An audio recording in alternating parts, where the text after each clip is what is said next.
కీర్తనలను 144 12వ వచనం చదువుదాం.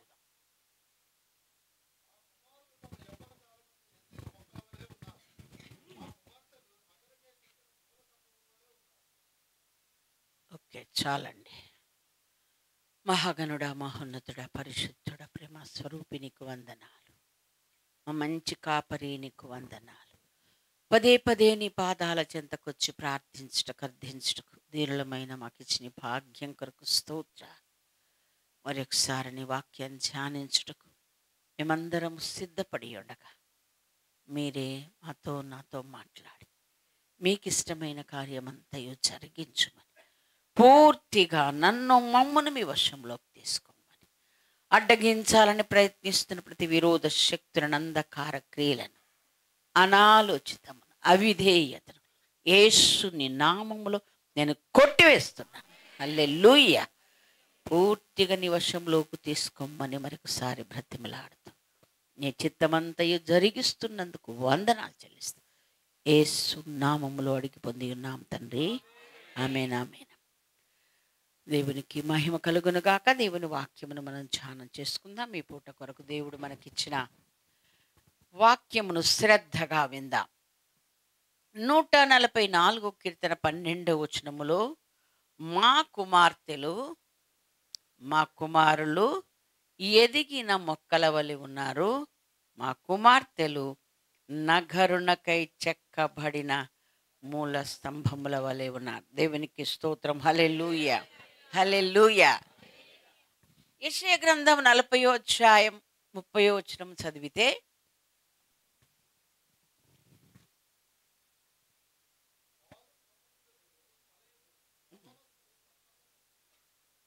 చాలండి. ఇక్కడేమో బాలురు సొమ్మసిల్లుదురు, అల్లిసిపోతారు అన్నాడు. యవనస్తులేమో తప్పక తొట్టిల్లుతారట. మరి ఇంకేంటండి, అందుకేనండి మేము ఇలాగున్నాం అని అంటారు యవనస్తులు ఎవరినైనా పలకరిస్తే. అంటే పడిపోతావురా అంటే పడిపోమనే, జాగ్రత్తగా ఉండమని. దేవుడి మహిమ కలుగును గాక. హల్లెలూయా. దేవుడు జాగ్రత్తగా ఉండడానికి బైబిల్ అంతట్లో అనేకమైన హెచ్చరికలు మనకిచ్చారు. ఒకతడు అన్నాడు, పరలోకం గురించి చెప్పింది తక్కువ, నరకం గురించి చెప్పింది ఎక్కువ అన్నాడు. అవును, ఎందుకంటే నష్టపోయేది ఏదైనా ఉంటే జాగ్రత్తలు తీసుకోవడానికి పదే పదే పదే మనం పిల్లలకు చెప్తూ ఉంటాం. ఆయన పిల్లలమైన మనకు దేవుడు అనేక సార్లు జాగ్రత్తలు చెప్తాం. ఆయన విధి, ఆయనకిష్టం. దేవునికి స్తోత్రం. హల్లెలూయా. దేవుడు మనలను కోరుకుంటున్నాడు. ఆయన పిల్లలమైన మనము పెద్దలమవ్వాలి. ఆయన కొరకు నిలబడాలి. ఆయన కొరకు మనం వర్ధిల్లాలి. ఆయన కొరకు మనము ఎదగాలి. దేవునికి స్తోత్రం. హల్లెలూయా. అదే సమయములో ఆ ఎదిగిన వాళ్ళని చూసి దేవుడు ఎలా ఆనందిస్తాడో, మనకివ్వబడిన బాధ్యత కూడా మన పిల్లలని కూడా ప్రభు కొరకు ఎదిగేలా మనము జాగ్రత్తలు తీసుకోవాలి. దేవునికి స్తోత్రం. హల్లెలూయా. ఎందుకంటే బాలురైతేనేమో సొమ్మసిల్లుతారు, ఓకే. అలాగే యవనస్తులైతే తప్పక తొట్టిల్లుతారు. రెండు కూడా జాగ్రత్త తీసుకోవలసిన అవసరం ఉంది. అంటే రెండు ఏజీలలో, ఈ వయస్సులలో తల్లిదండ్రులైన వారు తమ పిల్లల మీద శ్రద్ధ పెడితే తప్ప వాళ్ళు దేవుని సన్నిధిలో పొగడబడే అంతగా ఎదుగుతారు. దేవునికి స్తోత్రం. హల్లెలూయా. నగరునకై చెక్కబడిన మూల స్తంభముల వలె మా కుమార్తెలు ఉన్నారు అన్నాడు. దేవునికి మహిమ కలుగును గాక. ఆ చెక్కబడినటువంటి, నగిసి పని చెయ్యబడినటువంటి ఆ యొక్క పిల్లర్స్ చూస్తే ఆ కప్పంతా కూడా దాని మీదనే ఆధారపడి ఉందన్న సంగతి మనకు తెలుసు. అలాగే చూసిన వాళ్లకు ముచ్చటేస్తుంది, సంతోషం కలుగుతుంది. దేవునికి మహిమ కలుగును గాక. మనము దేవుని కుటుంబం అయితే మన పిల్లల నుండి మన పెద్దల వరకు మనమందరము దేవుని నామానికి మహిమ తెచ్చే వారంగా ఉండాలి. ఆధ్యాత్మికంగా మనం ఎప్పటికీ పిల్లల్లాగే ఉండకూడదు అన్న సందేశం మనకందరికీ తెలుసు.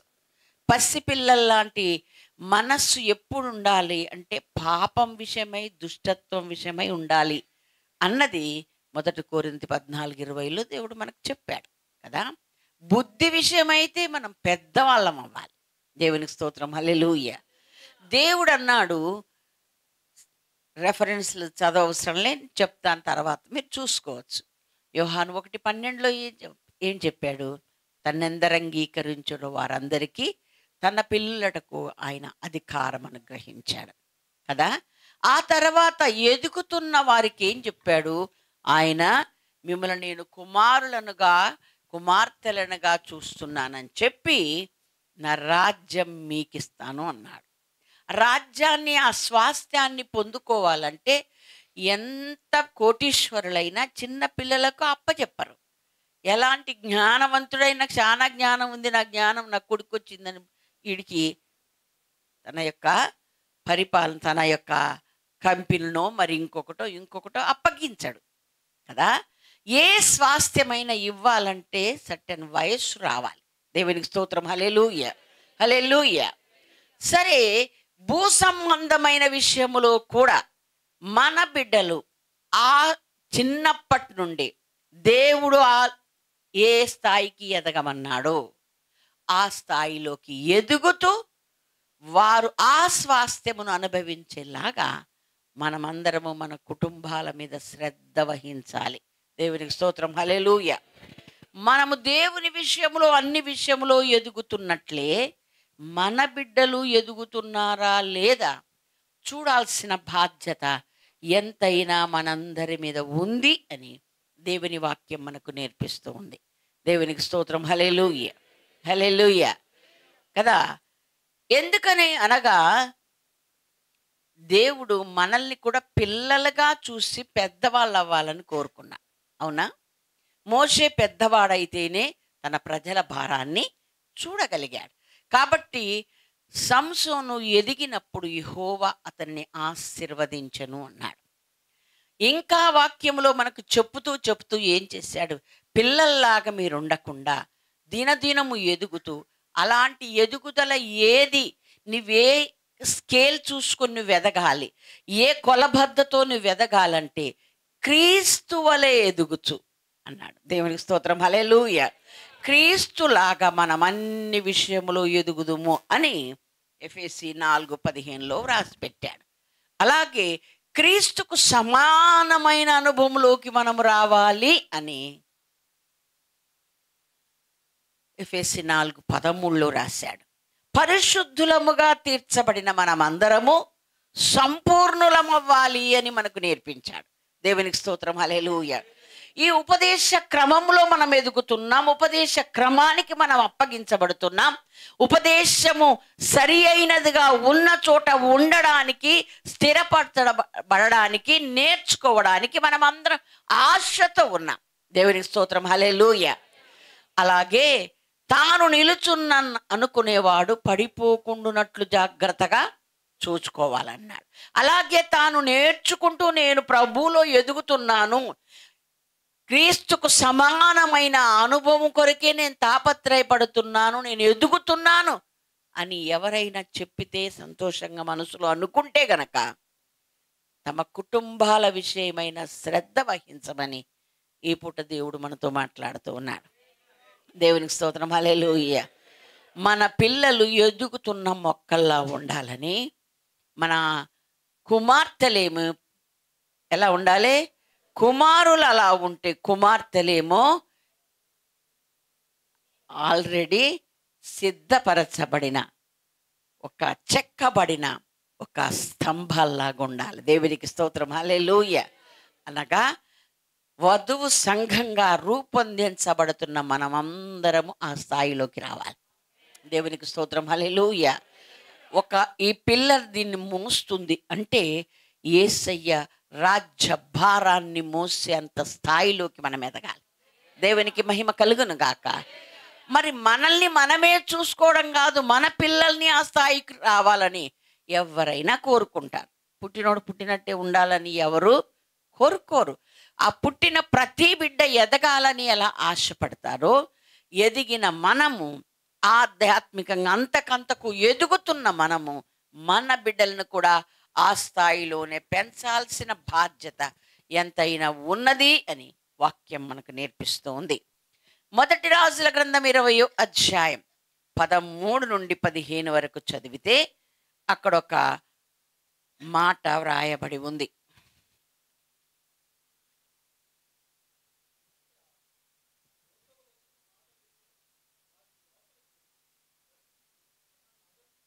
నో నో నో మొదటి రాజుల గ్రంథం 20వ అధ్యాయం. ఆ, ఉమ్,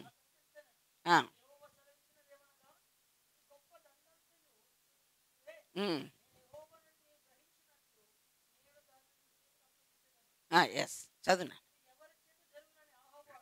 ఉమ్,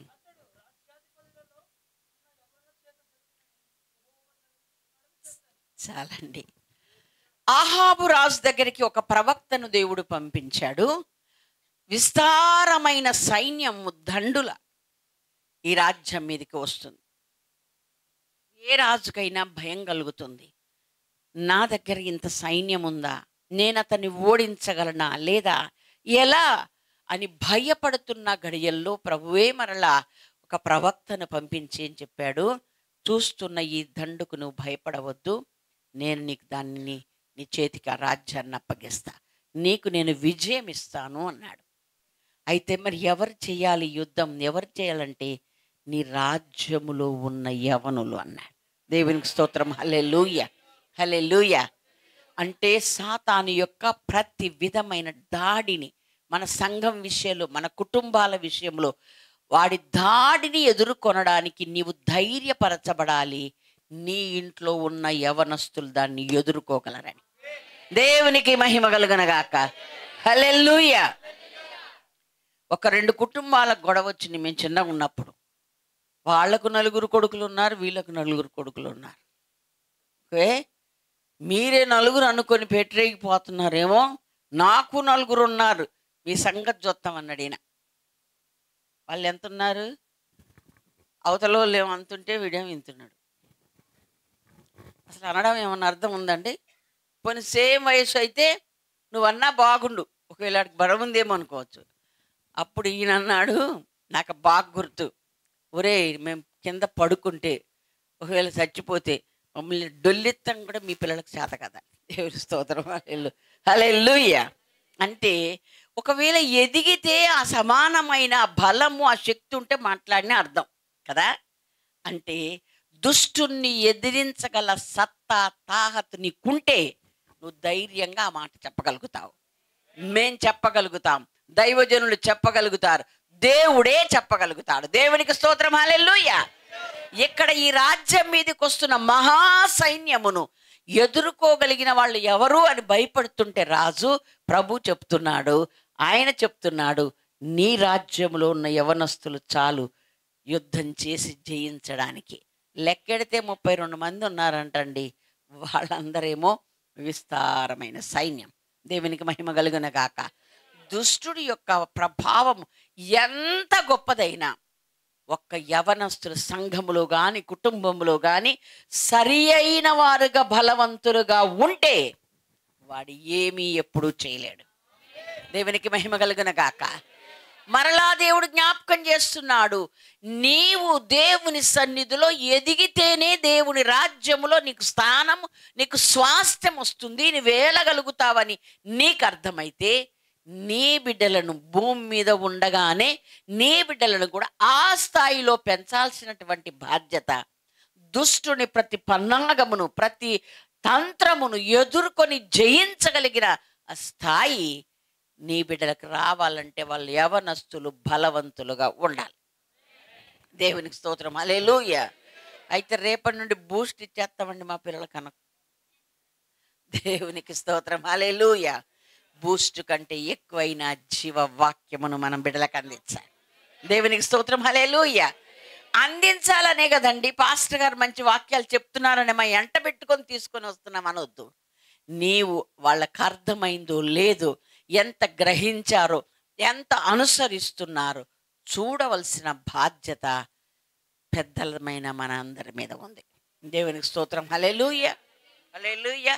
చాలా మంది పెద్దవాళ్ళు వయస్సుకు పెద్దవాళ్ళుగా కనబడతారు, కానీ ఆత్మలో పిరికి వాళ్ళుగా ఉంటారు, బలహీనులుగా ఉంటారు, శక్తిహీనులుగా ఉంటారు. దేవుడు అంటున్నాడు వాళ్ళు ముందు బలం పొందాలి. దేవునికి స్తోత్రం. హల్లెలూయా.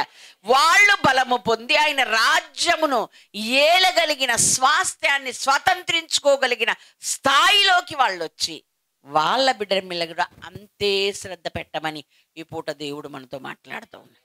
దేవునికి స్తోత్రం. హల్లెలూయా. ఏ గుళ్ళో ఉన్న పెద్దలకు ఉపదేశం ఉంటుంది, ఒక గుళ్ళో యవనస్తులకు ఉపదేశం ఉంటుంది, యవనస్తుల కూడిక, సండే స్కూలు. కానీ దేవుడు ఇప్పటికి చెప్తున్నాడు, పెద్దలు పిల్లలు అందరూ కూడా ఆ రాజ్యమును స్వతంత్రించుకునేంతగా ఎదగాలి. దేవునికి మహిమ కలుగును గాక. ఎవరయ్యా యుద్ధం చేయగలిగిన వారు, ఓడించగలిగిన వారు అంటే నీ రాజ్యములో ఉన్న యవనస్తులే అని చెప్పాడు. దేవునికి మహిమ కలుగును గాక. హల్లెలూయా. అంటే ఎవరు ప్రారంభించాలి అన్నారు కింద మీరు చదివితే, అది నీవే ప్రారంభించాలి అన్నాడు.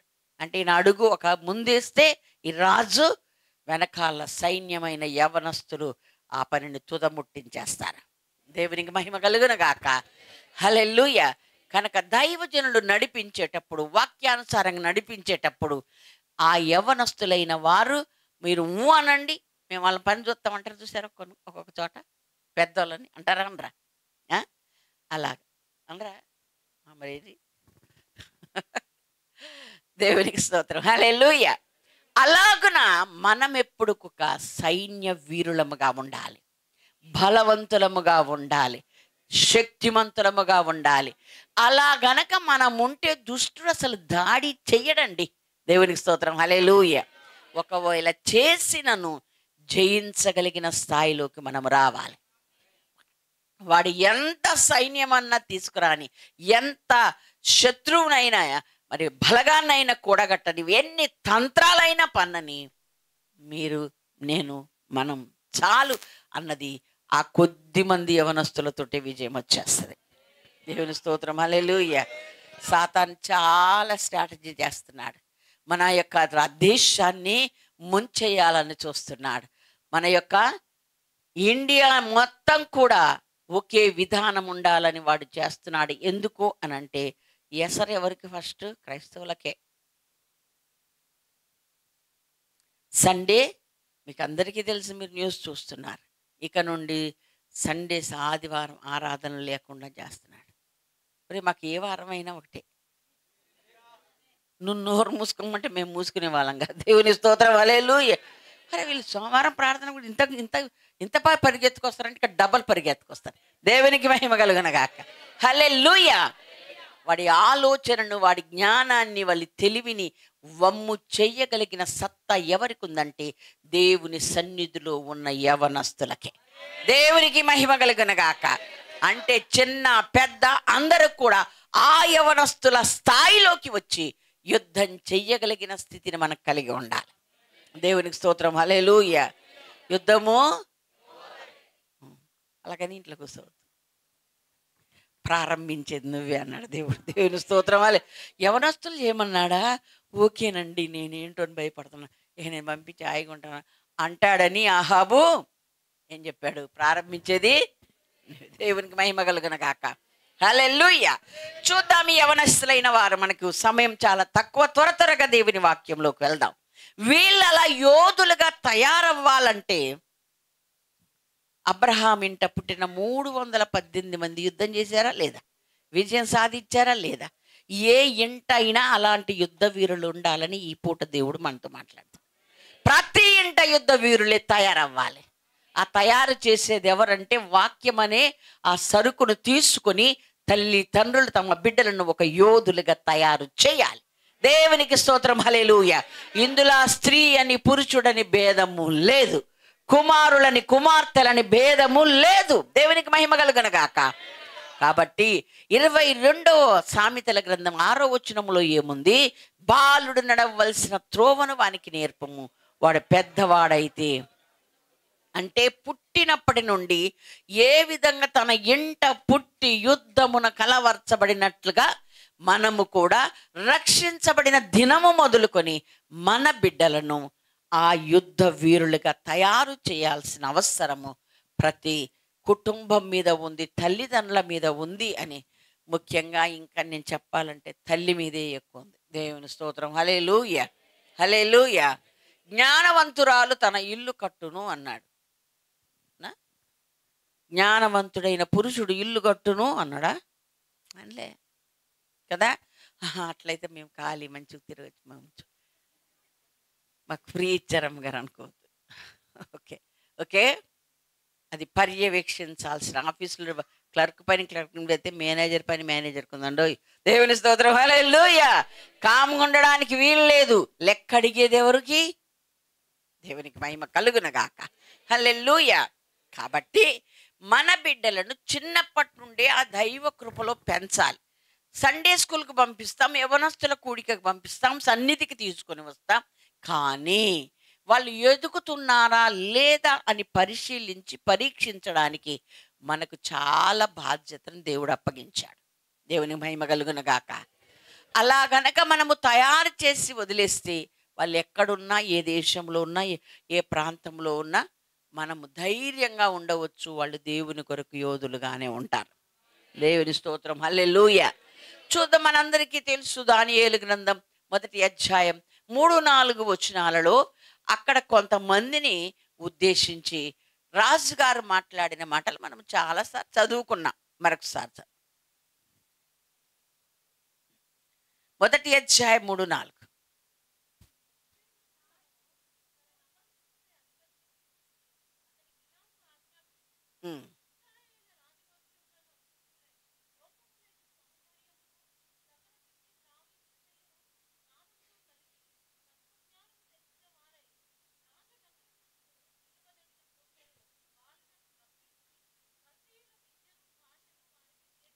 చాలండి. కొంతమందిని రప్పించమన్నాడు, కొంతమందిని ప్రత్యేకపరిచి కల్దీల భాషను, విద్యను, ఆ విధానాలన్నీ ఇక్కడి పద్ధతులు నేర్పించమని ఒక అతనికి అప్పగించాడు. వారిలో ప్రత్యేకంగా ఒక నలుగురు గురించే దేవుడు ఈ గ్రంథం అంతా రాశాడు కదా. చాలా మందిని పిలిచి ఉండవచ్చు, కానీ వ్రాయబడింది మాత్రం దానియేలు గ్రంథం ఒక నలుగురిని చుట్టుదూసి రాశారు. దేవుని స్తోత్రం. హల్లెలూయా. ఒక గ్రంథం రాయబడింది, ఆ నలుగురు గురించే ఎంతసేపు చూసినా అదే ఉంటుంది తప్ప మరొకటి ఉండదు. అంటే అక్కడ రాశాడు కూడా 17వ వచనములో, ఈ నలుగురి సంగతి ఏమనగా అన్నాడు. చాలా మందిని ప్రత్యేకించారు. వారికి జ్ఞానం, తెలివి, వివేకం కొంచెం ఉన్న వాళ్లకు పిలిపించి ప్రత్యేకమైన తరబీతి ఇవ్వు, కల్దీల భాష నేర్పు అంటే అందులో ఈ నలుగురు ప్రత్యేకమైన వారుగా కనబడ్డారు. వీళ్ళే కదండి రాజు తినే భోజనము మేము తినమని అపవిత్రపరుచుకోకూడదని ఎవరైతే ఆ యొక్క అధిపతిగా నియమించిన ఆయన దగ్గరికి వెళ్ళడం, అడగడం, తెలివిగా మాట్లాడి మొత్తానికి 10 దినములు టెస్ట్ చేసి చూడ, తర్వాత నువ్వు చెప్తూగానే అన్నారు. 10 దినములు చూస్తే వాళ్ళకంటే వీళ్ళు చాలా శ్రేష్ఠులుగా ఉన్నారు కదా. ఇంకా 20వ వచనం అనుకుంటా, 21, 10 అంతలు శ్రేష్ఠులుగా అన్ని విషయాల్లో ఉన్నారట. దేవునికి స్తోత్రం. హల్లెలూయా. ఎవరికైతే నిజమైన దైవిక భయం ఉంటుందో, దేవుని అందలి భయము, భక్తి ఉంటుందో, ఆ దిశగానే అణువణువు ఆలోచిస్తారో, వారి చుట్టుప్రక్కల వాళ్ళ రాష్ట్రం ఏంటి, వాళ్ళ దేశం ఏంటి, అన్నిట్లో వాళ్ళే ఎక్కువ. దేవునికి మహిమ కలుగును గాక. అది మనకు ఉండాలి ఫస్ట్. ఓకే, ఉన్నట్టు నటించొద్దు. కొంతమంది చాలా నటించడం బాగొచ్చు, దేవునికి తెలుసు కదా. ఉన్నట్టు భయపడుతుంది, నిజంగా భయం ఉండాలి. దేవుని మహిమ కలుగును గాక. వీళ్ళు చెరపట్టి తీసుకుని రాబడిన వాళ్ళండి. ఓకే, వీళ్ళు స్వదేశంలో లేరు. ఓకే, విదేశంలో ఉంటూ, చెరలో ఉంటూ, ఏ సందర్భమైనా మరి పాపం వాళ్ళ దగ్గర ఉన్నాం కదండి, చెరబడి తీసుకొచ్చారు కదా, మరి వాళ్ళ మాట వినపోతే ఎలాగా, పోన్లే రాజీ పడదాం, మన ఊర్లో మనం మంచిగా ఉందాం అని అనుకోలే. ఎక్కడున్నా మేము ఆయన ప్రతినిధులమే, మేము ఆయన బిడ్డలమే, మేము ఆయనను చూపించే వాళ్ళమే. ఎక్కడ ఉన్నా ఆయన దేవుడు, మేము ఆయన బిడ్డలం. దేవునికి స్తోత్రం. హల్లెలూయా. ఇలాంటి రోషము కలిగి ఉన్నారు గనక అందరిలో కూడా పదింతలు శ్రేష్ఠులుగా వాళ్ళు ఎంచబడ్డారు. ఎంతమందిని ప్రత్యేకపరిచారు అక్కడ రాయబడలే కానీ ఈ ప్రత్యేకింపబడిన వారిలో ప్రత్యేకంగా ఉన్న నలుగురు గురించి రాశారు. దేవునికి స్తోత్రం, హల్లెలూయా. వాళ్ళ పరీక్షలు మామూలుగా రాలేదండి. అగ్నిగుండం వాళ్ళకే వచ్చింది, సింహం బోను వారికే వచ్చింది. జ్ఞానులందరూ నశించాలన్నది వచ్చినప్పుడు వీళ్ళు ఉంటారనే ఆ పథకం వేశాడు దుష్టుడు, అవునా కాదా? అయితే ఏదైనా గెలుపు వీళ్ళదే. దేవునికి మహిమ కలుగున గాక, హల్లెలూయా. యెహోవా యందలి భయము భక్తి సమృద్ధిగా మనకుంటే ఎంట బయట గెలుపు మనదే. దేవునికి మహిమ కలుగున గాక. అయితే మరి పెద్దలకేంటండి, మీరు కూసబెట్టి యవనస్తుల కూడికలో ఇది చెప్పొచ్చుగా, మేమందరం ఎందుకు ఇక్కడ అనొద్దు. మీదే బాధ్యత, మీదే బాధ్యత. పెద్దలైన వారే ఈ బాధ్యతను తీసుకోవాలని వాక్యం మనకు ఖచ్చితంగా బోధిస్తుంది. ఏమండి, వీరు గెలుపు పొందిన వారు మాత్రమే కాదండి, ప్రతి సందర్భంలో గెలిచినప్పుడల్లా శాసనం మార్చబడింది.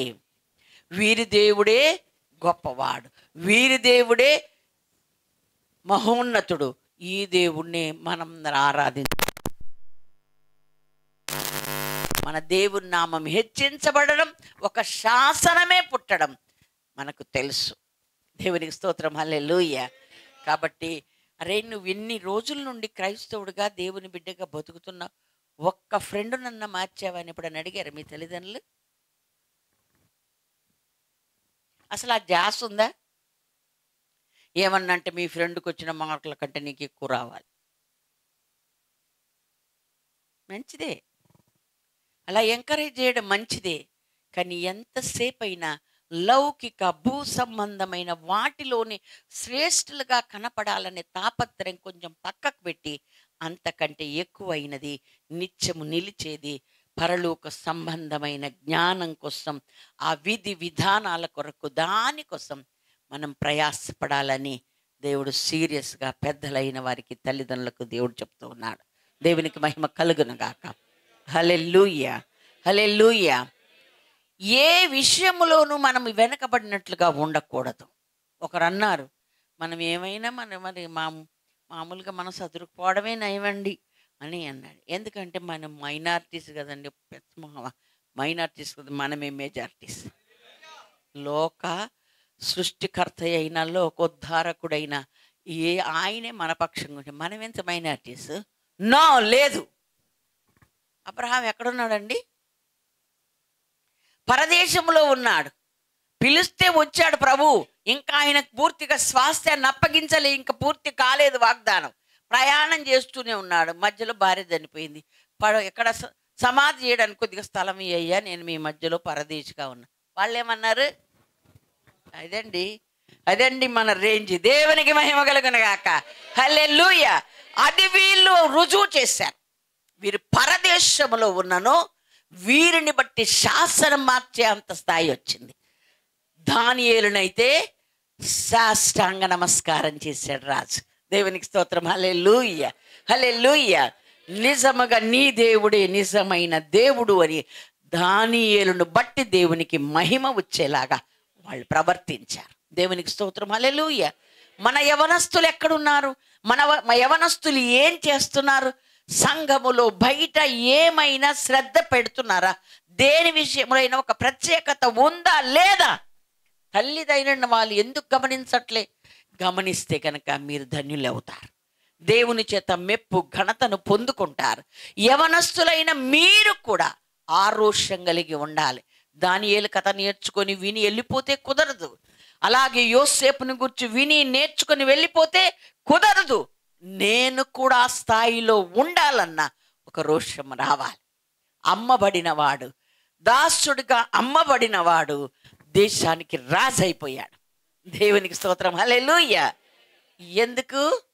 కేవలము దైవికమైన భయం, క్రమశిక్షణ కలిగిన జీవితం. దేవునికి మహిమ కలుగును గాక. ప్రార్థించడం మానేడా? ఎక్కడ ప్రార్థన చేశాడండి దానియేలు? శాసనం వచ్చినా ప్రార్థన చేశాడు. దేవునికి స్తోత్రం, హల్లెలూయా. చిన్నప్పటి నుండి నేర్చుకుంటున్నవే మరి ఒకసారి మనం జ్ఞాపకం చేసుకుందాం. మనము నేర్చుకుంటాము కానీ దాని గురించి ఆలోచించం. అది మన జీవితానికి అన్వయించుకోం. అందుకే నష్టం కష్టాలు వస్తూ ఉన్నాయి. కాబట్టి యవన బిడ్డలారా, మీరందరూ కూడా ప్రభు కొరకు ఒక రాజ్యమును స్థాపించే జయించగలిగిన యుద్ధ వీరులుగా మీరు తయారవ్వాలి.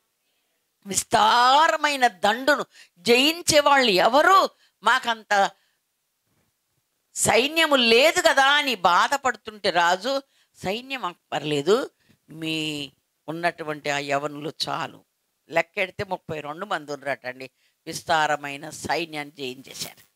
దేవునికి మహిమ కలుగును గాక. యుద్ధం చేయగలిగిన వాళ్ళు, అలాంటి వారు ఆయన రాజ్యంలో ఉన్నారన్న సంగతి కూడా ఆయనకు తెలియదు. ఎందుకంటే ఎప్పుడు ఆ దిశగా ఆలోచించలే కదా, అలా చేయలే కదా. కానీ దేవుని కొరకు ప్రత్యేకించబడిన కొంతమంది యవనస్తులు ఉన్నారు ఆ రాజ్యములో. దేవుడు వారిని ఎన్నుకొని ఆ యొక్క శత్రువులంతటిని ధూనమాడ నశింపజేశాడు. దేవునికి స్తోత్రం, హల్లెలూయా. కాబట్టి మనము సీరియస్గా ఆలోచించి మన బిడ్డలను దేవుని కొరకు పెంచే దశలో మన శ్రద్ధ ఎంత? గుడికి తీసుకెళ్తే సరిపోదు, రమ్మని చెప్పి ఒక మాట చెప్తే సరిపోదు. వారి మీద నీవు తగినంత శ్రద్ధ పెట్టి వాళ్ళని దేవుని కొరకు పెంచాల్సిన బాధ్యత మనందరి మీద ఉంది. ఒకవేళ ఇప్పుడు మానైపోయాడా, పెద్దోడైపోయాడా? చిన్నప్పుడు అంటే బాలుడు నడవలసిన త్రోవను వానికి నేర్పమంటే మరి ఇప్పుడు మొదలు పెడదాం, నేర్పుదాం అనుకుంటాం. మరి పెద్దోళ్ళు అయితే యేసయ్య పాదాలు పట్టుకుందాం. దేవునికి స్తోత్రం, హల్లెలూయా. మరొక మాట చూద్దాం. మనందరికీ తెలుసు, విలాపములు 3:27లో యవనులు, చదవండి. యవన ప్రాయములో కాడిని మోయిట నరునికి దానిని మోపినవాడు యెహోవాయే. ఎంత డ్యూటీ అయినా చేస్తాం, ఎంత కష్టమైనా పడతాం, ఎంతైనా చేస్తారు యవన బిడ్డలు. కానీ యేసయ్య కాడిని మోయడానికి మాత్రం ఇష్టపడరు. ఓకేనా? కానీ ఆ కాడి సులువు, తేలిక అని వాక్యంలో వ్రాయబడి ఉంది. దేవునికి స్తోత్రం, హల్లెలూయా. ఎప్పుడు ఆ విధంగా సంతోషంతో, సంసిద్ధముతో ఆ పని చేయడానికి, దేవుని రాజ్య భారమును వహించడానికి ఎప్పుడు ముందుకు వస్తారంటే వాడు బాలుడుగా ఉన్నప్పుడే నేర్పడం మొదలు పెట్టాలి. రెండోది, వాళ్ళు ఎలా ఉన్నారో ఇంటి వారి నడతలను బాగుగా కనిపెట్టడం తల్లిదండ్రులుగా, ముఖ్యముగా తల్లి బాధ్యత. దేవునికి మహిమ కలుగునుగాక, హల్లెలూయా. అలాగే తండ్రి శిక్షించాలి, క్రమశిక్షణ. తల్లి ప్రేమించి ఆ దారిలోకి నడిపించాలి. ఇరువురు బాధ్యత వహించాల్సిన అవసరం ఎంతైనా ఉంది. నిర్గమకాండం 3:8లో మీరు ఒకసారి చదివితే, ఇది ఏంటి అని పిల్లలు అడిగితే ఇది ఎందుకో ఏంటో తండ్రి వివరంగా చెప్పాడండి.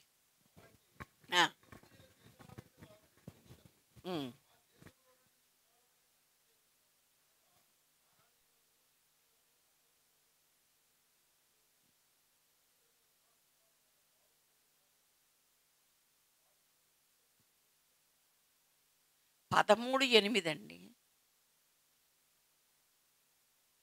3:8 చదివారు.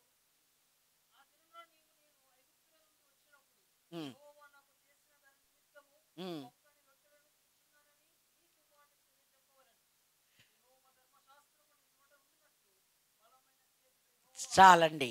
ఏమన్నాడు? పులియని రొట్టెలను తింటూ ఆ యొక్క చేదు కూరలతో తింటున్న ఈ సందర్భాన్ని ఒకవేళ నీ పిల్లలు అడిగితే నోరు మూసుకొని తినరా, నీకు ఇవన్నీ ఎందుకు, అమ్మని చెయ్యమన్నాను చేసింది మేము తింటాను, నోరు మూసుకొని తిను. ఉన్నారా లేరా ఇలాంటి తల్లిదండ్రులు? అట్లా తప్పని కాదు, మేము అనుకున్నామంటే పెద్దయ్యాక చెప్పొచ్చులే. మరి దేవుడు ఏం చెప్పాడు? బాలుడుగా ఉన్నప్పుడు చెప్పమన్నాడు కదా. అసలు వాడు ప్రశ్న అడగడమే మహా సంతోషం అనుకోవాలి నువ్వు. దేవుని స్తోత్రం, హల్లెలూయా. ఆలోచించే ఆ బుర్ర వాడికి ఉంది కదా, అందుకని నువ్వు ఎగిరి గంతులేసి ఆ విషయాలన్నీ నువ్వు చెప్పాలి అని చెప్పాడు దేవుడు. దేవునికి మహిమ కలుగునుగాక. యెహోషువ 4:6 అంటాడు, ఈ రాళ్ళు ఎందుకు అని నీ కుమారుడు అడిగితే, ఎందుకో నీకెందుకురా, ఎప్పుడో వెనకట పెట్టమంటే పెట్టాము అక్కడ అనొద్దు. అసలు నాకే తెలియదంటే ఇంకంతకన్నా అంటే బైబిల్ అంతా నీకు క్షుణ్ణంగా ఎరిగి ఉండాలి. దేవునికి స్తోత్రం, హల్లెలూయా. నీవు ప్రతి సందర్భం ఎరిగిన వాడవై, ఎరిగిన దానవై, పిల్లలకు బోధించగలిగిన స్థాయి ముందు నీకు రావాలి. రాకుంటే యేసయ్య పాదాలు పట్టుకుని ఏడవాలి. దేవుని స్తోత్రం, హల్లెలూయా, హల్లెలూయా. స్వీట్ బాక్స్ చేతికి ఇచ్చి తినమంటే ఎవరైనా ఆగుతారా? మీకు ఇష్టమైందిలే, నాకు ఇష్టమైంది కాదు, ఆగుతారా? అంతకంటే మంచిది కదండి జీవాహారము. తేనె కంటేను, జుంటి తేనె ధారల కంటేను ఈ ముందల పెట్టుకుని తినరేంటండి మీరు? ఎవరు చెప్పారు మీకు? నేను బాగా తింటున్నా అన్నావా? నీకు వందనాలు, దేవుని స్తోత్రం, హల్లెలూయా. నువ్వు అది గనక నువ్వు తీసుకుంటే, తింటే, ఆహారంగా నువ్వు భుజిస్తే, వంట పట్టించుకుంటే నీ పిల్లలకు చెప్పకుండా ఉండకూడదు. దేవునికి మహిమ కలుగును గాక. అసలు నీ పిల్లలు ఏ తరబీతులు పెంచుతున్నారు, ఏ దిశగా నడుస్తున్నారు, ఏ వాక్యం వాళ్ళలో నాటబడుతుంది, ఏది స్వీకరిస్తున్నారు, శ్రద్ధ పెట్టే తల్లిదండ్రులు ఎవరైనా ఉంటే వాళ్ళు ధన్యులు. లేకపోతే దేవుడు వారిని తప్పకుండా అడిగి శిక్షించాల్సిన ఆ పరిస్థితి వస్తుంది. వాళ్ళు అడిగేలాగా నువ్వు ప్రతిదీ చేయాలి. ఎందుకమ్మా సాయంత్రం కాగానే బైబిల్ పెట్టి అన్ని పెట్టి కూర్చుంటున్నావు? అన్ని పిల్లోడు అడగాలంటే అసలు వాళ్ళు ఎప్పుడు కూర్చున్నావని. కుటుంబ ప్రార్థన ఎప్పుడైనా ఉందా మీ ఇంట్లో? ఉంటే దవ్వాలి ధన్యులు. దేవుని స్తోత్రం, హల్లెలూయా. మరి గుడికి వెళ్ళి వచ్చాం కదండి, మళ్ళీ ఏం కూర్చోమంటావు? గుళ్ళో భోజనాలు పెడుతున్నారు, తినేసి ఇంటికి పోతుంది. ఏం తినవా? ఏం తినమా? ఇక వారం అంతా పస్తేనా? లేదు కదా. ఇవన్నీ కూడా మీకు అర్థం కాకుండా ఉంటే ఇప్పుడైనా అర్థం చేసుకొని, ఇప్పుడైనను అన్నాడు దేవుడు. దేవుని స్తోత్రం, హల్లెలూయా. ఇప్పుడైనను ఉపవాసం ఉండి కన్నీళ్లు విడుస్తూ యేసయ్య పాదాలు పట్టుకోండి, వస్త్రాలు కాదు హృదయాలు చింపుకోండి అన్నాడు యోవేలు గ్రంథం. దేవునికి స్తోత్రం, హల్లెలూయా. కనుక చాలా ఆలస్యమైంది చాలా కుటుంబాల్లో. మనం అనుసరిస్తున్న విధానం మన పిల్లల వంట పట్టడం లేదు. అలా ఉండకుండా నీవు, నీ కుటుంబము, నేనును నా ఇంటి వారని ధైర్యంగా యెహోషువ చెప్పగలిగాడు. కొర్నేలు తన కుటుంబం భయభక్తులు కలిగి ఉదయ సాయంత్రాలు ప్రార్థనలు వాళ్ళ ఇంట్లో జరిగినాయి గనకనే ఏం జరిగింది? స్నేహితులకు, బంధువులకు, ముఖ్య స్నేహితులందరికీ రక్షణ వచ్చేసింది. దేవునికి స్తోత్రం, హల్లెలూయా. కుటుంబములో ప్రార్థన, కుటుంబములో క్రమశిక్షణ, యవనస్తులు దేవుని కొరకు బ్రతకడం నీ ఒక్కదానికే సంతోషం కాదండి, వేవేల మందికి దీవెనకరంగా దేవుడు దాన్ని మారుస్తాడు. నేను ధైర్యంగా చెప్పగలను, నా బిడ్డలను దేవుడు అలాగే నేను వాడుకుంటుండా లేదా? దేవునికి స్తోత్రం, హల్లెలూయా. కనుక మన మనస్సున పెట్టం. దేవుడు అన్నాడు, ఈలాగున సర్వలోకానికి ప్రకటించగలిగిన లేవీయులను నేను లెక్కలేనంత మందిని లేపుతానన్నాడు. అనంటే లేవీయులకు ప్రకటించేవారు, ఆరాధించేవారు, సువార్తను ప్రకటించడానికి దేశ విదేశాలు వెళ్ళేవారు ఏ కొందరో కాదండి. దేవుడు కోరుకునేది వేవేలకు తయారవ్వాలని కోరుకుంటున్నాడు. దేవునికి స్తోత్రం, హల్లెలూయా. కనీస మనకు మనం వాళ్ళ ఫ్రెండ్ కూడా ఒక మాదిరికరమైన తను జీవిస్తూ తన ఫ్రెండ్ను ఒక్కనైనా ఒకటి తీసుకురాలేనంత దౌర్భాగ్య స్థితి మన కుటుంబాలు ఉండకూడదని ఈ దినం దేవుడు ప్రత్యేకంగా మనందరితో మాట్లాడుతూ ఉన్నాడు. హల్లెలూయా. నువ్వేం నేర్చుకుంటున్నావు? నువ్వేం అనుసరిస్తున్నావు బిడ్డ? చెప్పిందల్లా నీ వింటున్నావా నాన్న? మరి వింటే, నీ బుర్రకి ఎక్కితే, నువ్వు అనుసరిస్తే ఒక్కరినైనా ప్రభు దగ్గరికి నడిపించలేదేంటి? బైబిల్ పట్టుకొని అక్కడికి వెళ్ళి సువార్త కూటం పెట్టక్కర్లే. మాటల్లోనే ఫ్రెండ్కి చెప్పొచ్చు, నీ ప్రవర్తనలోనే ఫ్రెండ్కి ప్రత్యేకంగా ఉంటుంటే ఇదేంటిరా అని అడిగితే మొత్తం చెప్పొచ్చు. దేవుని స్తోత్రం, హల్లెలూయా. నీ పిల్లలు అడిగితే నీవు చెప్పాలి అన్నాడు. అంటే నువ్వు పిల్లలు అడిగేలా ప్రవర్తించాలి. ఎప్పుడు లేదు కుటుంబ ప్రార్థన ఏంటి మమ్మీ అంటే, ఇప్పుడు నాకు తెలియలేదు. ఆ కుటుంబ ప్రార్థనే మన కుటుంబానికి దీవెన కాదు, వేల మందికి దీవెన అవుతుంది. దేవునికి మహిమ కలుగును గాక. అందుకే చిన్నప్పుడే వాళ్ళు నడవలసిన త్రోవను వారికి నేర్పమన్నాడు. ఈ చిన్నప్పుడే నేర్పించారు గనక వీళ్ళు చెరపట్టి వేరే ఒక దేశానికి, ఈ యూదులైన ఈ బాలురు కల్దీయ దేశానికి వచ్చిన ఏం ఫికర్ లేదండి. వాళ్ళు బతకడమే కాదు, దేవుని కోసం అందరిని మార్చేసి ఏకంగా శాసనాలనే మార్చగలిగిన స్థాయిలోకి వచ్చారు. రాజే వాళ్ళ ముందు సాష్టాంగ నమస్కారం చేయగలిగిన స్థితికి వచ్చింది. వాళ్ళకు అర్థం కాని అనేక విషయాలు దేవుణ్ణి అడిగి పొందుకోగలిగిన స్థాయిలోకి వచ్చారు. దేవునికి స్తోత్రం, హల్లెలూయా. ప్రతిసారి ఆ రాజుగారు కలగంటం ఆయనకు అర్థం కాకపోవడం, వీళ్ళు దాన్ని దేవుడి దగ్గర అడిగి చెప్పడం ఎంతో మందికి మేలుకరంగా, ఆశీర్వాదకరంగా ఈ నలుగురు మారిపోయారు. దేవుని స్తోత్రం, హల్లెలూయా, హల్లెలూయా. ఈ కథలన్నీ మనము నేర్చుకుంటాం, బైబిల్లో ఉన్న సంగతులన్నీ మనం నేర్చుకుంటాం. మన బిడ్డలకు నేర్పడమే కానీ అనుసరిస్తున్నారా లేదా మనము చూడాల్సిన బాధ్యత ఉంది. బిడ్డ భోంచేస్తున్నాడు, అరుగుతుందా, వంట పడుతుందా, అది కూడా గమనించలేని తల్లిదండ్రులు ఎవరున్నా ఉంటారా? ఉండరు. దేవునికి స్తోత్రం, హల్లెలూయా. కనుక చాలా జాగ్రత్తగా మసలుకొమ్మని దేవుని వాక్యం చెప్తుంది. కీర్తనలు 119:9 మీరు చదివినట్లయితే ప్రత్యేకించి యవనస్తులైన బిడ్డలకు దేవుడు చెబుతూ ఉన్నాడు.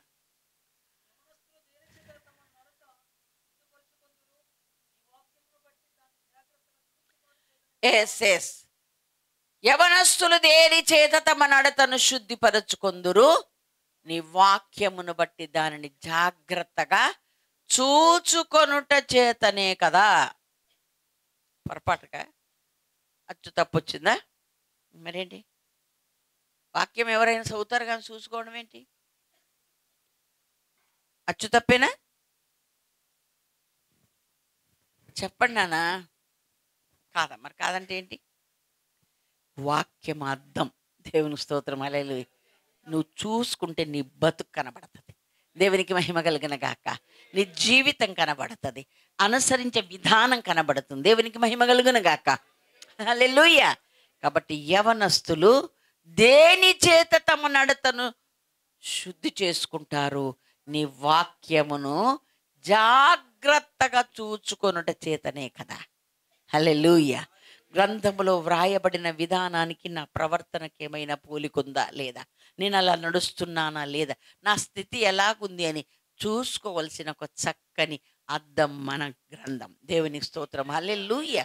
కాబట్టి మనము చిన్నప్పటి నుండే ఒక అక్షయ బీజం అనే వాక్యమును వారి హృదయాల్లో వేస్తూ, ఉపదేశాన్ని వారికి చేస్తూ, నడవలసిన మార్గాన్ని వాళ్ళకి నేర్పిస్తే వాళ్ళు పెద్దవాళ్ళైనా తొలగిపోరు అన్న సంగతి యోసేపులో చూస్తాం, దానియేలు, షడ్రక్, మేషక్, అబేద్నెగోలో చూస్తాం. దేవుని స్తోత్రం, హల్లెలూయా.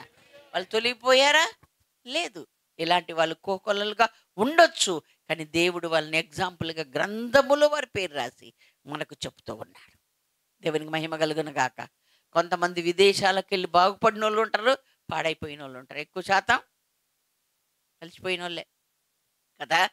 కాబట్టి ఎక్కడున్నా వాళ్ళు దేవుని కొరకు రోషము కలిగి నిలబడాలి అంటే చిన్నప్పటి నుండి శ్రద్ధ వహించాల్సిన బాధ్యత తల్లిదండ్రుల మీదనే ఉంది అని వాక్యం సెలవిస్తుంది.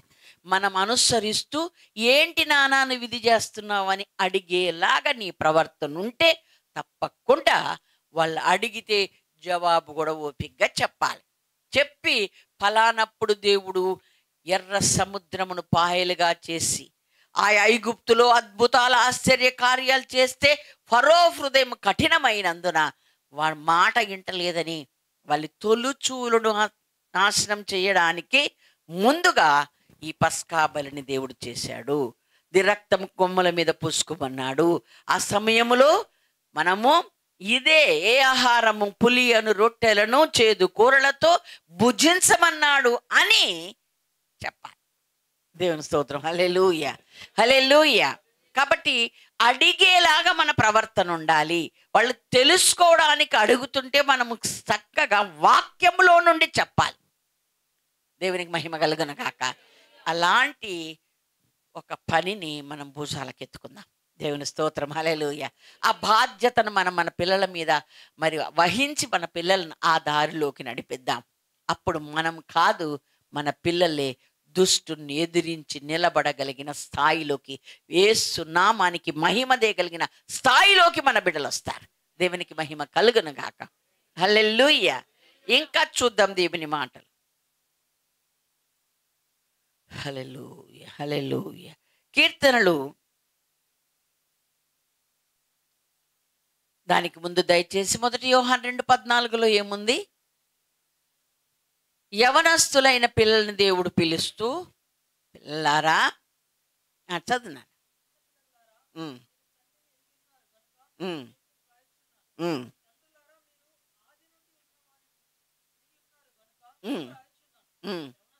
యవనస్తులారా,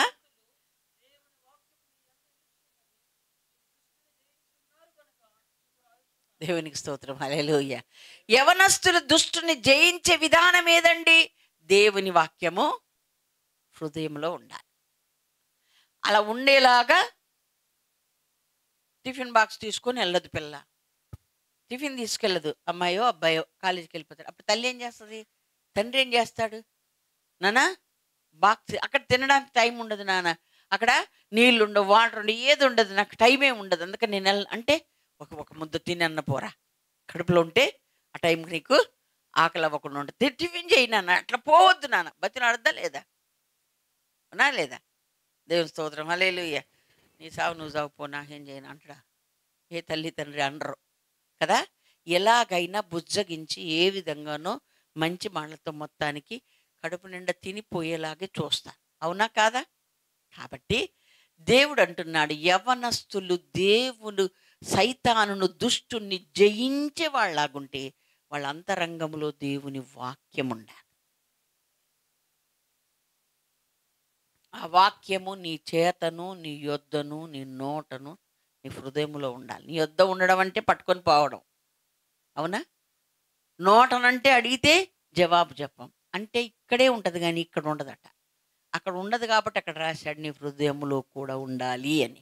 రోమాపత్రిక 10:8 రాయబడి ఉంది. దేవునికి మహిమ కలుగును గాక. వాక్యం ఎక్కడుండాలి? మన చేత, మన నోట, మన హృదయంలో. దేవునికి స్తోత్రం. అంటే చేతిలో ఉన్న దుష్టుడు అంత భయపడ్డు, నోట ఉన్న అసలు నీ సంగతి నాకు తెలుసు, నీ నోట్లోనే వాక్యం, నీ హృదయంలోనే ఇంకొకడు ఉన్నాడు అంటారు. హృదయంలో వాక్యం ఉంటే దుష్టుడు భయపడిపోతాడు. దేవుని స్తోత్రం. హల్లెలూయా, హల్లెలూయా. కాబట్టి దేవుని వాక్యము మన పిల్లల సండే స్కూల్లో నేర్చుకుంది వాడి నోటనే ఉంటుంది, వాడి చేతిలోనే ఉంటుంది. కానీ అంతరంగంలోకి వెళ్ళేలాగా పెద్దలమైన మనం ప్రయత్నం చేయాలి, మనము కృషి చేయాలి, మనం ఆ శ్రద్ధ తీసుకోవాలి. దేవునికి స్తోత్రం. హల్లెలూయా. అప్పుడు మన బిడ్డల కొరకు దుఃఖపడాల్సిన అవసరం ఉండదండి. దయచేసి నువ్వు సంతోషిస్తావు. ఎక్కడో చెరపట్టబడిన బిడ్డలు దానియేలు గురించి, షడ్రక్ మెషక్ అబేద్నెగోల గురించి గొప్ప గొప్ప మాటలు వినబడుతూ ఉంటే ఆ స్వదేశంలో ఉన్న తల్లిదండ్రులకు సంతోషం ఉండదా? తప్పకుండా ఉంటుంది. దేవునికి స్తోత్రం. హల్లెలూయా, హల్లెలూయా. కాబట్టి ఈ పని కనుక మనం చేస్తే వాళ్ళు స్వదేశమైన, విదేశమైన, ఉద్యోగమైన, చదువైనా ఎక్కడైనా తొట్టిల్లడు అన్న గ్యారెంటీ మనకు ఉంటుంది. దేవునికి స్తోత్రం. హల్లెలూయా. ఎందుకని దేవుడు మనల్ని లెక్క అడిగే రోజు వస్తుంది. అప్పుడు మనం దాని గురించి తడబాటుతో, అవునయ్యా నేను ఆ శ్రద్ధ తీసుకొని అప్పుడు చెప్పే కంటే, నా బిడ్డలు ఇలాంటి వారు ఇలా ఉన్నారని ధైర్యంగా తల ఎత్తుకొని దేవుడు అడిగినప్పుడు మనము చెప్పగలిగిన స్థాయి, వాళ్ళని చూసి వాళ్ళ చర్యలు, వాళ్ళ కార్యాలు చూసి ఆనందించగలిగిన స్థాయి భూమి మీద ఉండగానే మనకు దొరుకుతుంది. దేవునికి స్తోత్రం. హల్లెలూయా. ఒక చిన్న బిడ్డ 12 ఏళ్ల కుమార్తె తండ్రితో అన్నదంట, నాన్నగారు మేము ఎప్పుడు గుడికి వెళ్తాం, మీరు రారు ఎందుకని అని అంటే, వాడు ఆయన చెప్పట్లేదు సరిగ్గా. ఒకరోజు కన్నీటితో, నాన్నగారు నేను ఒక దర్శనం చూశాను, ఆ దర్శనంలో పరలోకం వెళ్ళాము, మేమందరం ఇట్లా దారి వెళ్తుండగా పరలోకపు దారికే మేము వెళ్తున్నాము, నరకపు దారికే మీరు వెళ్తున్నారు నాన్నగారు అని కన్నీటితో ఏడ్చిందంటండి ఆ బిడ్డ. అంటే పరలోకం వెళ్తున్నాం, పరలోకములో ఆ 11 పిల్లకే నరకపు దారి ఏంటో పరలోకపు దారి ఏంటో గుర్తుపట్టగలిగిన స్థాయి చిన్నప్పటి నుండి తల్లి వేసిన ఫీడ్, ఆ యొక్క దాన్ని బట్టి ఆ పిల్లకి అర్థమైపోయింది. దేవుని స్తోత్రం, హల్లెలూయా. చాలా దుఃఖపడుతూ ఆ మాట తండ్రికి చెప్పినప్పుడు వెంటనే తండ్రి, అమ్మా ఇప్పుడు నువ్వు ఇంత దుఃఖపడాల్సిన పరిస్థితి నేను తీసుకురానురా. నిజమే, నేను నీతో దేవుని దగ్గరికి రావట్లే, దేవుని సన్నిధికి రావట్లే, ఇక మనం అందరం పరలోకపు దారిలోనే ఉందామని చెప్పాడు. దేవునికి మహిమ కలుగును గాక. అని అంటే చిన్నప్పటి నుండే మనము పెంచే విధానంలోనే మనకు అర్థమవుతుంది కదా. ఇస్సాకు బాలుడనే రాయబడి ఉంది. ఎవరికి? దేవునికి బలిగా అర్పించే సమయంలో. బాలుడేనండి, యవనస్తుడైపోయాడా? అనుమానం ఉందంటే మీకు బైబిల్ బాగా చదువుతలే కదా. బాలుడే. అయితే కొండ మీదకి వెళ్ళేటప్పుడు ఏమంటున్నాడు? నాన్నగారు, బలి అర్పించడానికి కత్తి ఉంది, కట్టెలున్నాయి, నిప్పు కూడా ఉంది, మరి గొర్రెపిల్ల ఏది అన్నాడు. అంటే బలికి ఏ ఏ సామాగ్రి అవసరం పిల్లోడికి తెలిసిందా లేదా? తెలిసిందా లేదా? అంటే చిన్నప్పటి నుండి దేవునికి బలి అర్పించడం చూస్తున్నాడు కనుక. దేవుని స్తోత్రం, హల్లెలూయా. కనుక ప్రార్థన విధానం, దేవుని సన్నిధిలో ఎలా ఉండాలి, ఏమేమి అవసరం, ఏ వాక్యం ఏదనేది నీ పిల్లలకు అర్థం కావాలి. దేవునికి స్తోత్రం. అర్థం అవ్వకుండా ఊహనే పొయ్యొచ్చారనుకోండి. మా నాన్నగారు నాగార్జున సాగర్ దగ్గర సేవ చేసేటప్పుడు ఒకసారి అనుకోకుండా నాన్నగారు ఊరెళ్ళారు. ఆ సమయంలో సంఘంలో ఒక వ్యక్తి చనిపోయాడు. వాళ్ళు కబురు పెట్టారు, అమ్మగారు మరి ఇట్లా ఒక ఆయన చనిపోయాడు అని. అంటే సరే నేను బాబుని తీసుకొని వస్తానని మా మమ్మీ అన్నయ్యనంట పెట్టుకుని వెళ్తుంది. నేను చిన్నపిల్లని వెనకాల వెళ్ళా. మేము వేరే చోట ఉన్నాం ప్రేయర్లో. అక్కడి నుంచి ఇంటికి వచ్చి మళ్ళీ మనం ఇక్కడికి వెళ్ళేసరికి కొంచెం ఆలస్యం. వీళ్ళెందుకు ఆలస్యాన్ని ఎదురు చూడాల్సిన ఆ జ్ఞానం లేకుండా, ఇప్పుడు రాత్రి చచ్చిపోయిన పొద్దున్న తీసేయాలి, ఇంకా అయ్యగారు అమ్మగారు రావట్లే, అయ్యగారు లేరట, ఊరెళ్ళారట అని వీళ్ళు ఏం చేశారు తెలుసా? మొత్తానికి తీసుకెళ్ళిపోయారు. వీళ్ళు ఎవరో ఆ సంఘంలో ఉన్న వాళ్ళు ఒకరు. సరేలే అని వెళ్ళారు, సమాధి చేసి మాకు ఎదురు వచ్చారు. ఇదేంట్రా బాబు, మేము వస్తున్నాం కదా, మీరేంటి ఎదురు వచ్చారండి? సమాధి చేసేసామండి. మరి ఏం చేశారంటే పాట పాడాము, వాక్యం చదివాము, చేసి వచ్చేసామన్నారు. అవునా? మరి ఏం పాట పాడారు? పరిశుద్ధాగ్ని పాట పాడంటే మత్తయి 5 వస్తుంది అంటే ఏదో ఒకటి తెలుసు సరిపోద్దా. అప్పుడంట పరిశుద్ధాగ్నిని పంపుదేవా అని పాట పాడాడట. ఏం చేశాడంట? మత్తయి 5 అధ్యాయం చదివేశాడంట. ధన్యతలు మొత్తం. అసలు ఏమన్నా పంతనుందండి? సచ్చినోళ్ళ దగ్గర చదివేది అంటే వాళ్ళకి ఏమీ తెలియదు. మీకు కూడా తెలియదా? అసలు ఎవరు అక్కడ చూస్తున్నారు? మరి ఏది కరెక్టేగా బైబిల్ చదివారుగా అనిపిస్తుంది మీ మొహం చూస్తుంటున్నా. ఎక్కడ ఏం చేయాలో, ఎక్కడ ఏం చదవాలో ఏమీ తెలియదు. చిన్నప్పటి నుండి ఆ పద్ధతి, ఆ విధానం ఉంటేగా తెలియడానికి. ఒక తల్లిగా దుఃఖంతో వేదనతో చెప్తున్నాను, మీ యవ్వన బిడ్డలు ఎవరు అలా ఉండకూడదు. దేవునికి మహిమ కలుగును గాక. యుద్ధము చెయ్యగలిగిన యోధులుగా మీ బిడ్డలు మారిపోవాలి.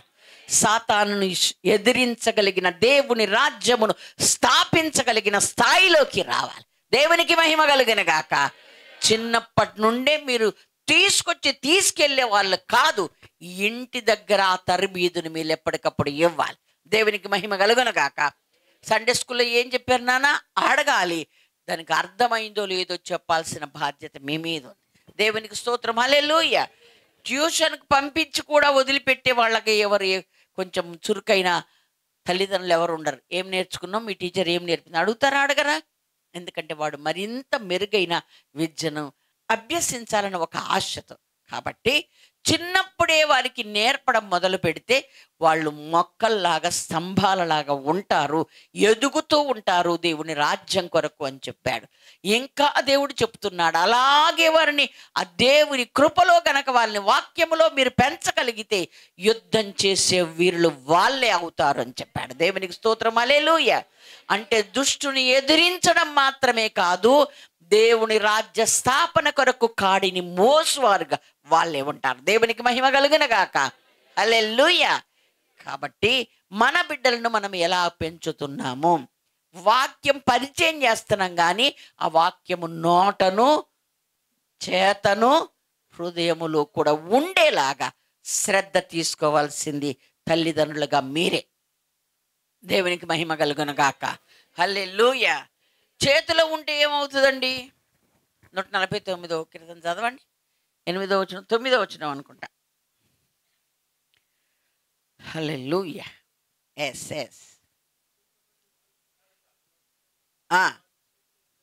వారి చేతుల్లో రెండంచుల గల ఖడ్గమున్నది. ఆమేన్. హల్లెలూయా. కొంతమందికి దేవుని భక్తుడు అంటే కూడా నేనెందుక అంటాడు. ఎంత నామోషు. యవన బిడ్డను ఎవరైనా చూసి బైబిల్ పట్టుకొని పోతుంటే నువ్వు దేవుడు భక్తుల్లాగా ఉన్నావే అంటే నే కాదు. మరేంటి సాతాను భక్తుడు? నీకు అంత నామోషు అంటే? ఎస్, ఆ దేవాతి దేవుడి, రాజుల రాజు, ప్రభుల ప్రభుకు నేను ప్రతినిధిని అని చెప్పుకోవాలి. దేవునికి మహిమ కలిగిన గాక. హల్లెలూయా. చేత పట్టుకొని వెళ్తేనంట భక్తులందరికీ ఘనత. ఇది అది ఏం ఖడ్గమండి? ఎందుకట రెండంచులు? ఎదుటోడికి నీకు కూడా. అది దేవుని స్తోత్రం. హల్లెలూయా. చెప్పేవాడికి వినేవాడికి కూడా అది పనికొచ్చే వాక్యం. దేవునికి మహిమ కలుగును గాక. హల్లెలూయా. అది నీ చేతిలో ఉంటే అది నీకు ఘనత. సిగ్గుపడిపోయి ఫోనోడు జేబులో పెట్టుకొని గుడికి వెళ్ళడం నేర్చుకుంటున్నారు కదా. బైబిల్ ఎందుకండి? గుళ్ళో బైబిల్ అన్నీ ఉన్నాయి. ఇందులో ఏంది? ఫోన్లో అన్నీ ఉన్నాయంట.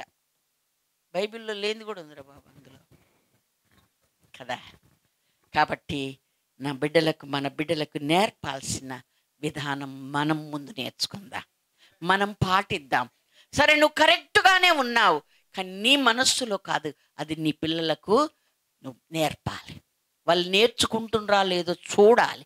దేవునికి మహిమ కలుగును గాక. త్వరగా కొన్ని వాక్యాలను చెప్పి ముగించేస్తాను. 78వ కీర్తన 3వ వచనం చదవండి. 3 నుండి 5 వరకు.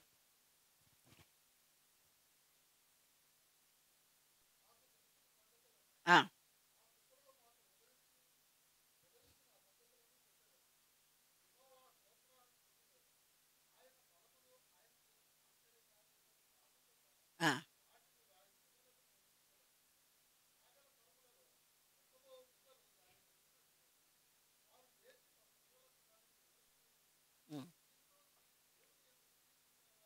8వ వచనం చదువు నాన్న. ఉమ్, ఉమ్, ఉమ్. చాలండి. దేవుని స్తోత్రం. దేవుడు కట్టడలను, శాసనాలను వాళ్ళకిచ్చి, మా పితరులు మాకు చెప్పిన సంగతులు మేము చెప్పుతాము, మేము చెప్పినవి మా పిల్లలు వాళ్ళ పిల్లలకు, వాళ్ళ పిల్లలు వాళ్ళ పిల్లలకు చెప్తారు. మా కుటుంబంలో అయితే ఇదైతే వరువిడి సాగుతూనే ఉంది. మీకుందా? మీరు చేస్తారా? దేవుడి కార్యాలు మీ మట్టుకే కడుపులో పెట్టుకొని ఉంటారా? మీ పిల్లలకు చెప్తారా? చెప్పమని ఆజ్ఞాపించను. దేవునికి మహిమ కలుగును గాక. ఆజ్ఞను అతిక్రమిస్తే పాపమే కదండి. కాబట్టి అసలు ఆ వాక్యం అక్కడ దాకా నేను రాలేదండి. 78వ కీర్తన దాకా అంటారా? ఇప్పుడు నువ్వు చదువు, నువ్వు నేర్చుకో. నీవు నేర్చుకున్నది నీ పిల్లలకు, వారి పిల్లలు, వారి పిల్లలకు పిల్లలకు తరతరములు నేర్పమని వాక్యం చెప్తుంది. అదే 22వ కీర్తన 30-31 అదే చెప్తుంది. దేవునికి స్తోత్రం. హల్లెలూయా. అలాగే యోబు గ్రంథము 8వ అధ్యాయం 9-10 వచనాలు అదే చెప్తుంది. దేవునికి మహిమ కలుగును గాక. అలాగే యోవేలు గ్రంథం 1వ అధ్యాయం 3వ వచనం అదే చెప్తుంది. ఏమని? నీవు నేర్చుకున్నది నీ పిల్లలకు, వారి పిల్లలు, వారి పిల్లలకు తరతరములు చెప్పాలి. 145వ కీర్తన 4వ వచనములో అంటాడు కదా, ఒక తరము వారు ఇంకొక తరము వారి ఎదుట యెహోవా క్రియలు వివరించదు. దేవునికి స్తోత్రం. హల్లెలూయా. అసలు కాలక్షేపం ఇదండి. మనము నేర్చుకునేది, మన సమయాన్ని గడిపే విధానం ఇది. ఇది క్రైస్తవ కుటుంబాలకు మాత్రమే చెందుతుంది. లోకములాగా హర్షించడానికి, లోకములాగా సమయం గడపడానికి వీలు లేదు. మమ్మీ ఇప్పటిదాకా గుళ్ళో నేర్చుకొని వచ్చిన మా అమ్మగారు వాయించేశారు, మళ్ళీ మొదలు పెట్టావా అన్నా సరే కూర్చోబెట్టి చెప్పాల్సిన బాధ్యత నీదే. వాడికి తెలియకంటున్నాడు. వాడికి తెలియదా సత్యం? అందులోని సారం వాడికి తెలియదు, అందులో ఉన్న బలం వాడికి తెలియదు. అందుకే వాడు అలా చెప్తాడు. కానీ నువ్వు మాత్రం ఆగే పని లేదు. దేవునికి స్తోత్రం. హల్లెలూయా. ఒక తరము నుండి ఒక తరమునకు చెప్పమని ఆయన శాసనములు, ఆయన కట్టడలు మా పిల్లలకు చెప్పమని యెహోవా మాకు ఆజ్ఞాపించాడు. దేవునికి మహిమ కలుగును గాక. ఇశ్రాయేలు అలాగే చేశారు గనుకనే ఎక్కడ దాకా వచ్చింది. మోషేకి ఎలా తెలిసిందండి? మోషేకి ఎలా తెలిసింది చెప్పండి? పెద్దవాడైనప్పుడు వీరు తన ప్రజలను ఎలా తెలిసింది? అమ్మ చెప్పింది కాబట్టి. అవునా? అమ్మ ఏం చెప్పింది? ఇంకా 400 సంవత్సరాల తర్వాత మన పితరులతో దేవుడు చెప్పాడు, ఈ దాస్య భూమిలో నుండి మరలా మన పాలు తేనెలు ప్రవహించే దేశానికి దేవుడు మనలను తీసుకుని వెళ్తాడు అని చెప్పింది. ఎప్పటి సందర్భం అబ్రహాము చెప్పిన సంగతులన్నీ ఒకరి నుండి ఎన్ని తరాలు అయినాయండి? మోషే కాడికి వచ్చేసరికి 5 7 అయినాయి. ఇన్ని తరాలు కూడా దేవుడు చెప్పిన మాటను ఒక తరానికి ఒక తరం చెప్పుకుంటూ రాబట్టే మోషే దాకా వచ్చింది. దేవుని స్తోత్రం. హల్లెలూయా, హల్లెలూయా. మా తాతగారు ప్రభుని నమ్ముకొని ఆయన ప్రభు కొరకు బ్రతికితే దేవుడు ఎన్నెన్ని అద్భుతాలు చేశాడో మా మమ్మీ మాకు చెప్పింది. నేను మా పిల్లలకు చెప్తా, మా పిల్లలు వాళ్ళ పిల్లలకు చెప్తూనే ఉన్నారు. దేవునికి మహిమ కలుగును గాక. హల్లెలూయా. అది దేవుడు చెప్పిన ఆజ్ఞ అండి. బైబిల్ క్షుణ్ణంగా చదివితే ప్రతిదీ మనకు అర్థమవుతుంది. యెహోవా కాపరి ఒక్కటే చదువుకుంటే కుదరదు. దేవుని స్తోత్రం. హల్లెలూయా, హల్లెలూయా. యెహోవా నా కాపరి, నాకు లేదు ఊపిరి అన్నాడు ఒకడు. మనం అట్లుండొద్దు. దేవునికి మహిమ కలుగును గాక. హల్లెలూయా. కాబట్టి రోషము కలిగిన దేవుని బిడ్డలముగా మనము తయారవుదాం. మన బిడ్డలను ఆ విధంగా తయారు చేద్దాం. దుష్టుతో యుద్ధము చేయగలిగిన స్థాయి మనకు రావాలి. ఈ రోషమే గనక బిడ్డల్లో ఉంటే ప్రార్థన గదిలోనే సాతానును జయించేస్తారు. దేవునికి మహిమ కలుగును గాక. హల్లెలూయా. సంఖ్యాకాండం 5:5-6 మీరు రాసుకొని చదువుకోండి. మనుష్యులు చేసిన పాపాలు ఏవి మీరు చేయకూడదని ఇశ్రాయేలుతో చెప్పాడు. ఇశ్రాయేలు మనుషులు కాదండి? కాదా? ఏమోనండి, మేము కూడా కొద్దిగా ఆలోచించాలి. అంటే సామాన్యమైన మానవులు లాంటి వాళ్ళం మనం కాదు. మనం ప్రత్యేకించబడిన జనాంగం, మనం ప్రత్యేకించబడిన వారం, మనం ఆయన పోలికలో జీవిస్తున్న వారం. ఆయన రక్తం మనలో ప్రవహిస్తూ ఉంది. ఆయన రక్తంతో మనము కడగబడ్డాము. ఆయన పేరును మనము ధరించాము. ఆయన పేరు పెట్టబడిన జనాంగం అని లోకం గుర్తించేలాగా నేను బతుకుతున్నానని ధైర్యంగా చెప్పావు. అలా చెప్పితే గనక వాళ్ళలాగా నువ్వు ఉండకూడదు. దేవునికి మహిమ కలుగును గాక. హల్లెలూయా. ఎస్తేరు కాలములో ఒక శాస్త్రం ఒకరు అన్నారా లేదా? ఒకడు దుర్మార్గుడైన హామాన్ ఏమన్నాడు?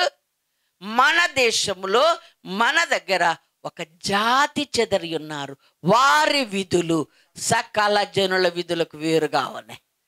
హల్లెలూయా. నీ పొరుగు ఇరుగు నీ కాలనీ నీ గురించి చెప్పుకోవాలి, నీ బిడ్డల గురించి చెప్పుకోవాలి. దేవునికి మహిమ కలుగును గాక. అది నువ్వు చిన్నప్పటి నుండే ఫీడ్ చేయాలి. చిన్న అయినప్పుడు నాకు ఈ సంగతి తెలియదంటే ఇప్పటికైనా ఆ శ్రద్ధ నీ బిడ్డల మీద నువ్వు పెట్టు. ఇంకా చేయి దాటిపోయారంటావా? యేసయ్య పాదాలు పట్టుకో. దేవునికి మహిమ కలుగును గాక. హల్లెలూయా. ఇలాగ పట్టనట్టు ఉన్న జనాంగం గురించే ఇర్మియా 9:17-20 వచనంలో చెప్పాడు. ఏమని? స్త్రీలారా, అంగలార్పు విద్యను మీరు నేర్చుకోండి, రోధించండి మీ బిడ్డల కొరకు. మీ బిడ్డలకు ఆ విద్యను నేర్పమని. ఎందుకు అంగలార్చాలి? ఏమైంది? మా కడుపు చల్లగా అన్నీ మాకు బాగానే ఉన్నాయి అంటావా? 21వ వచనంలో ఉంది, వీధుల్లో పసి పిల్లలు లేకుండా, యవనులు లేకుండా మరణం మన కిటికీలను ఎక్కుతుంది కనుక నువ్వు ఏడవాలి. దేవునికి స్తోత్రం. హల్లెలూయా, హల్లెలూయా. కాబట్టి మరొక మాట ప్రభువే స్వయంగా చెప్పాడు. ఏమని? లూకా 23:27-28 వచనాలు. నా కోసం మీరు ఏడవద్దు తల్లి, ఏడిస్తే మీ పిల్లల కోసం మీకోసం ఏడవండి. ఏ స్థాయిలో మన కుటుంబాలు ఉన్నాయి మనకంటే బాగా తెలిసిన వాళ్ళు ఎవరు లేరు. మనసు పెడదాం, శ్రద్ధ పెడదాం. జరిగిపోయిన ఆలస్యం గురించి బాధపడద్దు. సమయం వెళ్ళిపోయింది. ముందున్న సమయంలోనైనా మన బిడ్డలు మనకు దేవుని కోసం యోధులుగా మారాలి. హల్లెలూయా. చిన్న పిల్లలు మీ ఇంట్లో ఉన్నారా? ఇప్పటి నుండి శ్రద్ధ పెట్టి దేవుని మాటలు చెప్పడం మర్చిపోకూడదు. దేవునికి స్తోత్రం. హల్లెలూయా. అలా మనం అందరము శ్రద్ధ తీసుకుందాం. మనము మన పిల్లలు నగరునకై చెక్కబడిన మూల కంబాలు అవ్వాలి. యుద్ధము చెయ్యగలిగిన యవనస్తులు యోధులుగా మారాలి. యేసయ్య రాజ్య భారం వహిస్తూ కాడిని మోయగలిగిన స్థాయిలోకి రావాలి. వారి చేతిలో 2 అంచుల గల ఖడ్గం ఉండాలి. అదే వారి ఘనత. దేవునికి మహిమ కలుగును గాక. అట్టి కృప మనకు మన బిడ్డలందరికీ దేవుడు అనుగ్రహించును గాక. దేవుడి మాటలు దీవించును గాక. త్వరగా మోకరిద్దాం.